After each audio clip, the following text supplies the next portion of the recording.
ব্রিগেডের সভার উদ্দেশ্যে হাজার হাজার মানুষ বাসে করে রওনা দিচ্ছে। বিরোধী দলনেতা শুভেন্দু অধিকারীর উদ্যোগে পূর্ব পাঁশকুড়া বিধানসভার হলদিয়া মোড়ে করা হয়েছে ক্যাম্প। ব্রিগেডের উদ্দেশ্যে যাওয়া গাড়িগুলোতে জল এবং শুকনো খাবার তুলে দেওয়া হয়।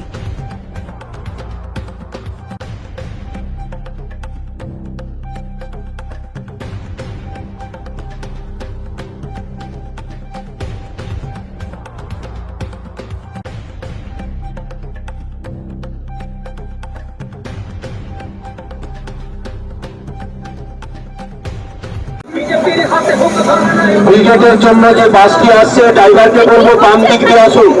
আজকে আমাদের এখানে আজকে 14ই মার্চ সারা বাংলার বুকে যে পরিবর্তনের হাওয়া উঠেছে, সেই পরিবর্তনের হাওয়াকে তৃণমূল চোর তৃণমূলকে হাঁটাতে সুনামিতে পরিণত করতে আজ ঐতিহাসিক ব্রিগেড প্যারেড গ্রাউন্ডে বক্তব্য রাখতে আসছেন বিশ্বগুরু ভারতীয় জনতা পার্টির নেতা নরেন্দ্র দামোদর দাস মোদী।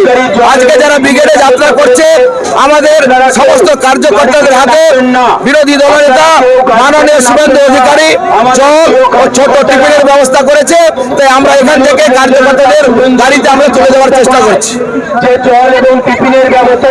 এটা কোলাঘাটে পূর্ব পাঁশকুড়া বিধানসভা শেরি পাঞ্জাবের হোটেলের পাশে আমরা এই তাঁবুটা আমরা তৈরি করেছি কার্যকর্তাদের হাতে টিফিন তুলে দেওয়ার জন্য।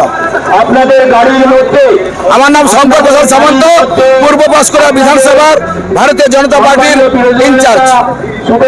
হবে, আপনারা কেউ নামবেন না বাস থেকে। আপনাদের জন্য যে জল এবং আজকে 14ই মার্চ সেগুলো কিন্তু পরিবর্তনকারী যে ব্রিগেড জনসভা, রাষ্ট্রনায়ক নরেন্দ্র মোদীজির উজ্জ্বল উপস্থিতিতে যে আজকে ঐতিহাসিক জনসভা হবে, আজকে আমরা হলদিয়া মোড়ে, এই হলদিয়া মোড়ে আমরা প্রতিবারের মতো এবারও আমরা ক্যাম্প করেছি। আমাদের বিরোধী দলনেতা, আমাদের জননেতা সম্মানীয় শুভেন্দু অধিকারী মহাশয়ের সহায়তায় এই যে সমস্ত পূর্ব মেদিনীপুর, পশ্চিম মেদিনীপুর, আজকে ঘাটাল, সমস্ত যে বাস যাবে, সমস্ত আমাদের সমর্থকদের জন্য জল এবং টিফিন এবং সঙ্গে সব রকমের সহযোগিতার জন্য আমরা এখানে সকাল থেকে উপস্থিত থেকেছি। আমাদের জননেতা নির্দেশ দিয়েছেন যে যারা ব্রিগেড যাবে তাদের যেন কোনো রকম কোনো অসুবিধা না হয়। আমরা ওনার সেই কথা অক্ষরে অক্ষরে পালন করার জন্য আমরা সকাল থেকে উপস্থিত আছি। আমার নাম দেবনাথ পট্টনায়ক, সংগঠনের জেলার সহসভাপতি।